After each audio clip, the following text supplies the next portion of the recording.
राज्यसभा गैर मुय्यना मुद्दत के लिए मुलतवी कर दी गई है। इससे कबल सदर जमहूरिया के खिताब पर शुक्रिया की तहरीक, उबूरी बजट और फाइनेंस बिल को मंजूरी दी गई। शहरियत तरमीमी बिल और तलाक सलासा बिल आखिरी दिन भी पेश नहीं किया जा सका। इस तरह इन दोनों बिलों का खात्मा हो गया। शहरियत तरमीमी बिल और तलाक सलासा बिल के खिलाफ एहतजाज का सिलसिला जारी है।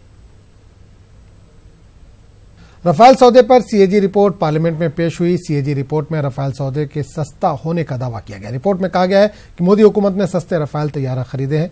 एनडीए का सौदा यूपीए के सौदे के मुकाबले 2.86% सस्ता है।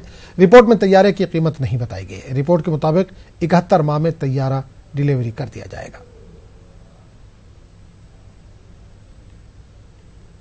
और रफाल डील पर सीएजी रिपोर्ट मरकज के लिए राहत लेकर आई है। अरुण जेटली ने इसे सच की जीत बताया। रिपोर्ट पर रद्दअमल जाहिर करते हुए मरकजी वजीर अरुण जेटली ने कहा कि अपोजिशन के झूठ की कलई खुल गई है।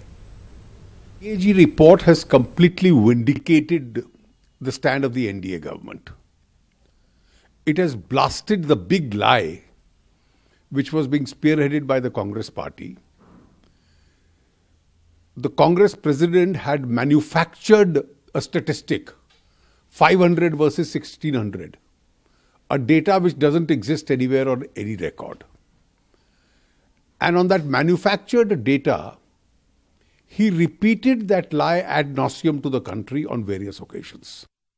आम आदमी पार्टी की मेगा रैली में अपोजिशन लीडरान के आने का सिलसिला शुरू हो चुका है। दिल्ली के वजीर आला अरविंद केजरीवाल के साथ सीपीएम लीडर सीताराम येचुरी और डी राजा भी जंतर मंतर पहुंच चुके हैं। आपको बता दें कि मेगा रैली अरविंद केजरीवाल की क़यादत में मुनक़िद हो रही है। पिछले महीने कोलकाता में मगरबी बंगाल की वजीर आला ममता बनर्जी की क़यादत में अजीम इत्तेहाद की रैली हुई थी, जिसमें अरविंद केजरीवाल भी शामिल हुए थे।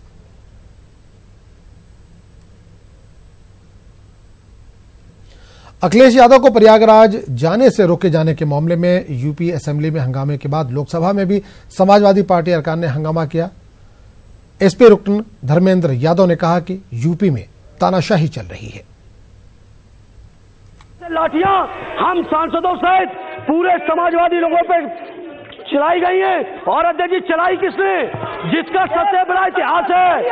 अध्यक्ष जी, जिस मुख्यमंत्री का सबसे बड़ा इतिहास है, जिस मुख्यमंत्री का सबसे बड़ा इतिहास उसने चलाया। और वो मुख्यमंत्री इसी सदन में लोगों ने रोते हुए भी देखा है। लेकिन अध्यक्ष जी, हम समाजवादी लोग रोने वाले नहीं हैं। हम समाजवादी लोग ईंट का जवाब ईंट से पत्थर से देंगे।